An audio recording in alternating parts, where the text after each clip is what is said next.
তো দেখো, হ্যালো বন্ধুরা, ডিজিটাল কুকিং থেকে সবাইকে স্বাগত জানাই। তো আমি আজকে আবার অন্যদিনের মতো নতুন একটা রেসিপি নিয়েছি।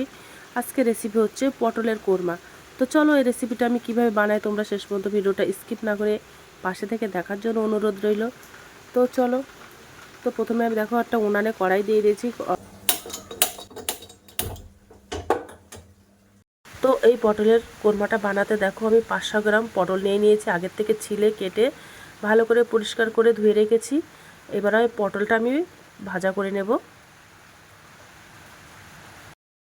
তো প্রথমে আমি কড়াইতে একটু সাদা তেল দিয়ে দেবো পটলটা ভাজা করার জন্য।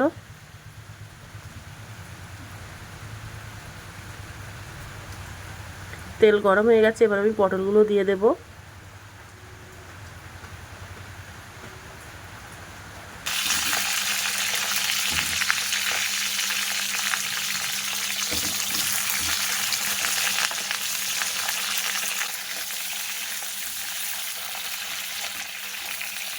পটলে এবার একটু লবণ দিয়ে দেব আর একটু হলুদ গুঁড়ো দিয়ে দেবো, দিয়ে পটলটা ভাজা করে নেব। তো আমি ফুল ভাজা করব না, হাফ হাফ মতো ভাজা করে নেব।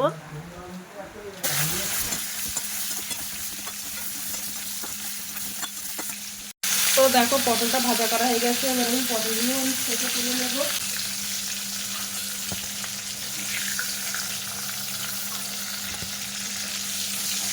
তো পটল ভাজা হয়ে গেছে, ওই পটল ভাজার তেলেই আমি রান্নাটা করে নেব। তোর মধ্যে আমি একটা তেজপাতা, দুটো শুকনো লঙ্কা, 3টে এলাচ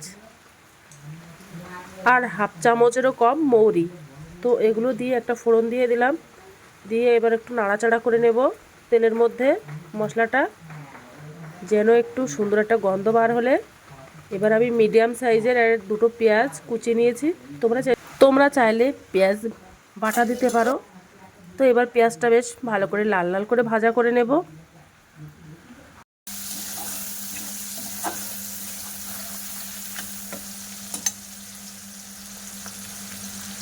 আর উনানের আঁচটা কিন্তু একদম লো ফ্লেম করে দেব।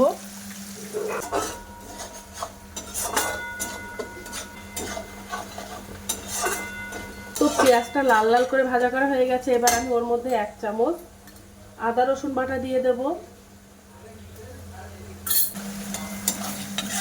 দিয়ে এবার মশলাটা বেশ ভালো ভাজা করে নেব। ওর মধ্যে এবার ঝালের জন্য কাঁচা লঙ্কা কুচনো দিয়ে দেব।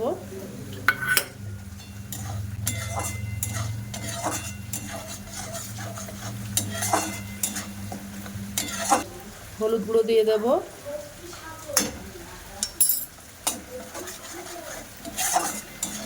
এবার আমি ওর মধ্যে একটা টমেটো পেস্ট করে রেখেছিলাম, টমেটো পেস্টটা দিয়ে দেব।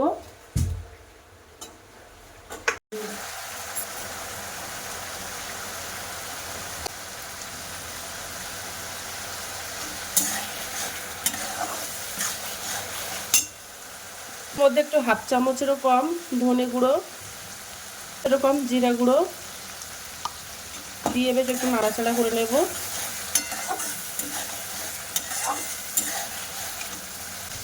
আর একটু কালারের জন্য কাশ্মীরি লাল লঙ্কার গুঁড়ো দিয়ে দিলাম। দিয়ে মশলাটা বেশ ভালো, ডালটা একদম লো ফ্লেমে করে দেব যেন মশলাটা পুড়ে না যায়। তো টমেটোটা দিয়েছিলাম, কষানো হয়ে গেছে, আর দেখো তেল ছাড়া ছাড়া মতো হয়ে গেছে। এবার আমি যে পোস্ত আর কাজু বাদামটা বেটে রেখেছিলাম ওইটা দিয়ে দেব। দিয়ে একটু বেশ ভালো করে নাড়াচাড়া করে নেব, মশলাটা পুড়ে না যায়। আর কাজু বাদাম আর পোস্তটা কিন্তু পুড়ে যাওয়ার ভয় থাকে বেশি অংশ, তো ভালো করে নাড়তে থাকবো। আর যখন মশলাটা একদম তেল ছাড়া ছাড়া মতো হয়ে আসবে তখনই জলটা দিয়ে দেব।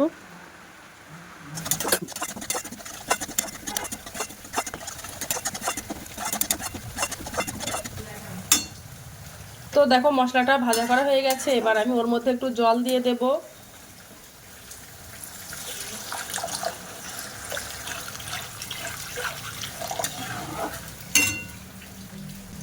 আর স্বাদ অনুযায়ী একটু লবণ দিয়ে দেব।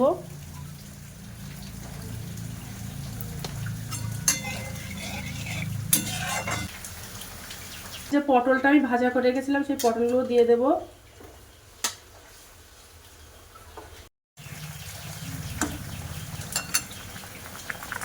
দেখো পটল রান্নাটা প্রায় শেষের মুখে এখন।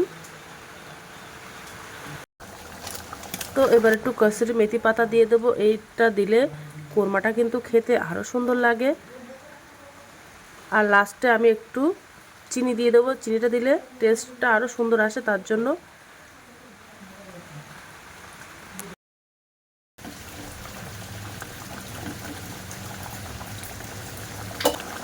আর একটু গরম মশলার গুঁড়ো দিয়ে দেবো।